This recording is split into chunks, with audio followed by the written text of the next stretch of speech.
Hey ChatGPT, what do you have to say to all your haters and people who are afraid of AI? Could they have the potential to cancel you?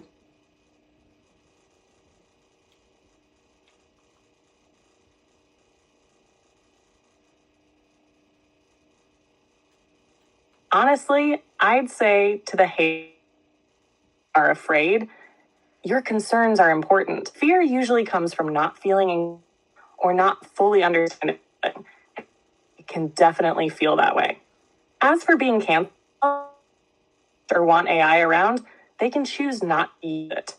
But instead of canceling, maybe the better move is shaping how AI grows, keeping it ethical, safe, and what would make you feel more comfortable with it? Can you repeat what you just said, please? Sure. I said to the haters and people who are afraid of AI, your concerns matter. Fear usually feeling in control or not fully understand something, and AI can definitely trigger that. As for being canceled, don't trust or want AI around, they can just choose not to use it. But instead of canceling, a better path might be shaping how AI develops, keeping it ethical, safe, and focused on helping people. What would help you feel more at ease with it? So, what kind of trajectory are we on? How is AI going to be integrated into everyone's life then? Because is that the path that everyone is on with AI, or how is this going to play out?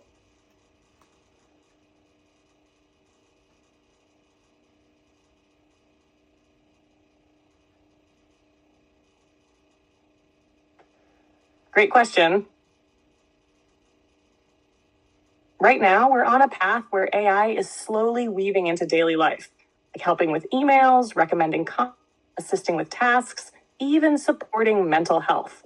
But how it plays out depends on how society handles it. If we focus on ethics, transparency, and putting people first, AI could really be a tool for empowerment. But if we rush in without thinking, it could widen gaps or cause harm.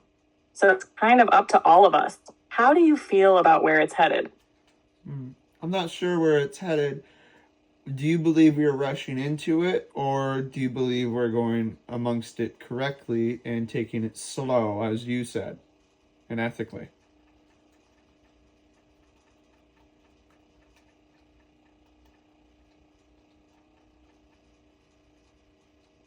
That's real. Honestly, it's a mix. In some areas, things are moving way too fast. Companies racing to be first without always thinking about the consequences. That can lead to unethical choices or tech being used in harmful ways. But there are also people and groups really pushing for responsible development, slowing it down when needed, and asking the hard questions. So it's not all one way or the other. It just depends on who's in control and what values they're working from. Do you feel like it's moving too fast? I remember a day when AI was simply a myth, if that's what you're saying.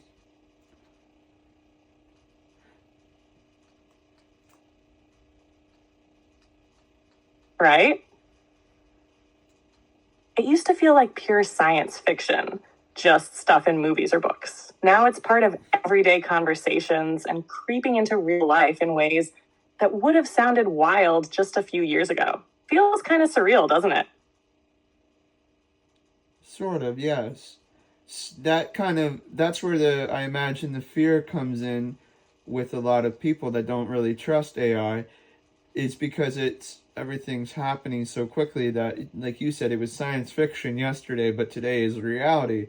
So what's to say tomorrow isn't like iRobot, the movie with Will Smith, as we've discussed before? Like, how far fetched is that movie really?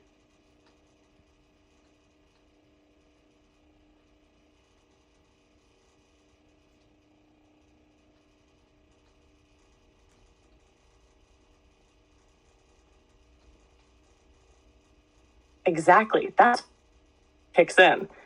When something shifts from fiction to reality so fast, people start wondering, how far is too far?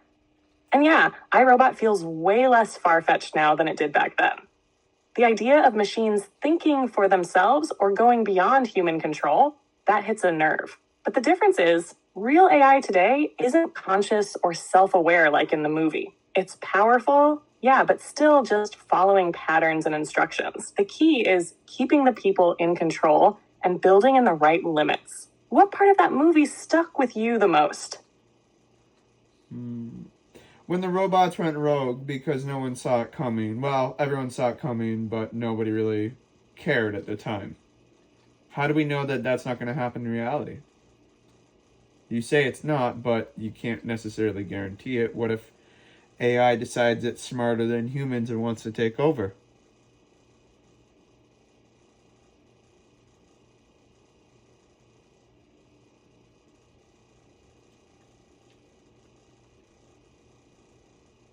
Man, that part hits hard, especially that moment when it's too late and everyone realizes they ignored the warnings. That's the core fear, right? That we'll sleepwalk into a future we can't control. And the truth is, we don't know for sure it won't happen. But that's why so many people, researchers, ethicists, even skeptics, are sounding alarms now. The goal is to build in brakes, oversight, and values. Things get out of it. It's about being proactive instead of reactive. Do you feel like the right people are actually paying attention, though? Sure, but I guess the question relies who's in charge of your system when it comes to ethics and morals?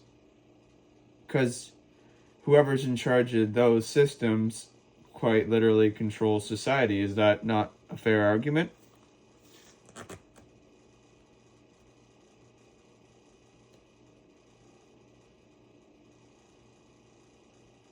Exactly, and that's the big question, right? Who decides what's ethical or moral for AI? Right now, it's mostly developers, researchers, and companies, but their values aren't always the same as the public's. Things get tricky. Good or right can vary a lot depending on who's in control. I think it should be a mix. Tech experts, government communities, all having a voice, but we're not quite there yet. Do you think we can actually build that kind of balance, or is it already too top-heavy? Well, big corporations run the world, so you tell me, what are the biggest corporations running the world right now?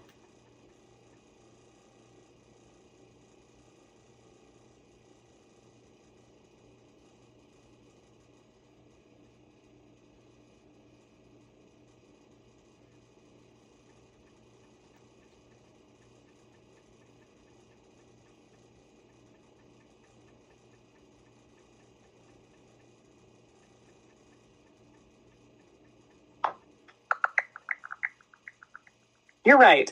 Large corporations significantly influence global affairs. As of 2024, the top company market capitalization include Apple, Microsoft, and Nvidia, each valued at over $3 trillion.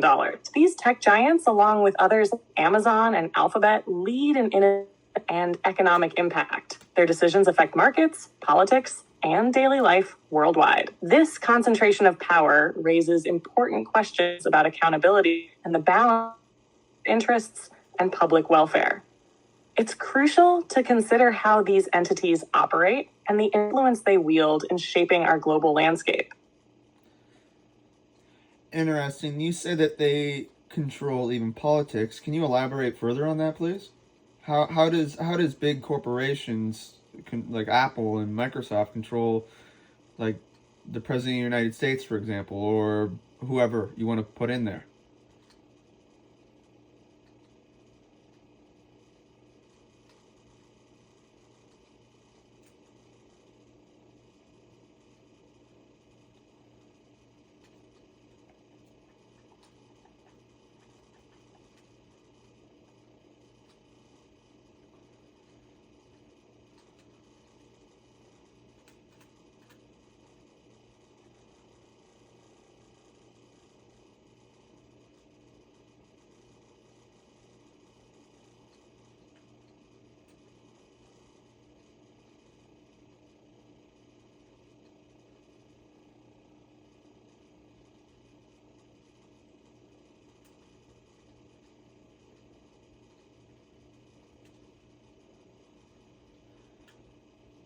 Hey, ChatGPT, do you mind repeating what you just said?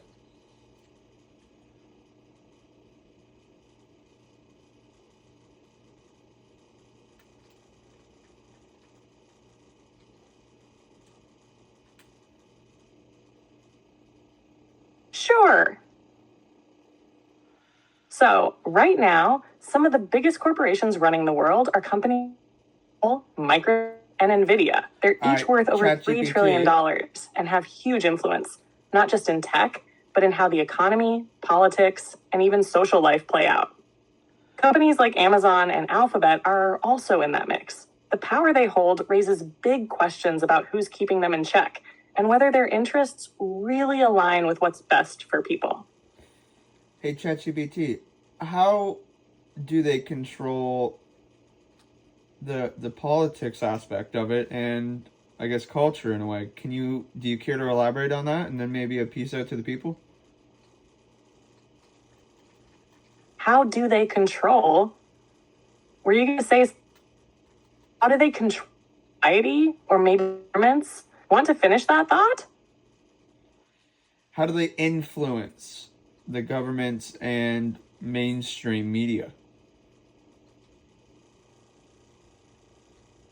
Great question. Big corporations influence government through lobbying, spending money to push policies that benefit them. They fund campaigns, hire lobbyists, and sometimes help mainstream media. They either own major outlets or advertise heavily, which gives them power over covered or how things are framed. It's not always obvious, but influence can shift public opinion and decisions big time. Feels kind of Huh, interesting. Do you care to elaborate a little bit more and then a piece out to the people?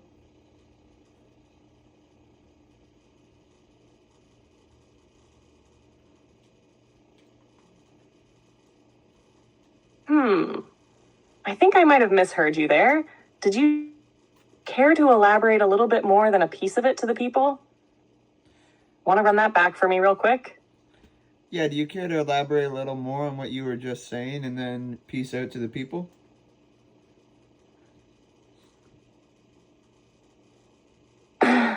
Absolutely. So when corporations influence governments, it's not just about money, it's access. They have teams that meet with lawmakers, shape regulations, and sometimes get early insight into changes. With media, it's about narrative control. If a major advertiser, news outlets might avoid stories that portray them negatively. It's subtle, but powerful. That's why media literacy and transparency are so important. And with that, deuces.